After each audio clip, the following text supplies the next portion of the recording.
दर्शन शास्त्री नाई की दुकान पर दाढ़ी बनवाने गए। नाई को बाल काटते वक्त बातें करने की आदत थी। उसे पता था कि वह सज्जन दर्शन शास्त्री है।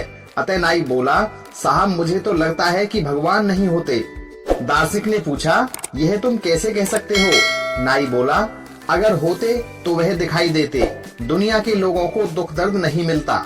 दर्शन शास्त्री पलटकर बोले, मुझे तो लगता है कि दुनिया में नाई नहीं होते। नाई चौंका और बोला, मैं तो आपके सामने खड़ा हूँ।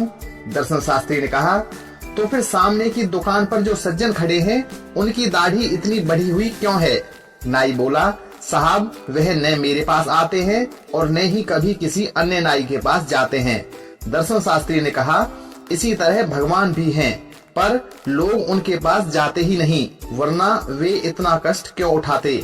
दर्शन शास्त्री ने समझाते हुए कहा, देखो ईश्वर तो हमारे सबके भीतर है। ईश्वर के पास जाने का अर्थ है अपने भीतर ईश्वरीय गुणों को अर्थात सद्गुणों को धारण करना, लेकिन हम दुर्गुणों को अपनाकर कष्ट उठाते हैं। अब नाई संतुष्ट था।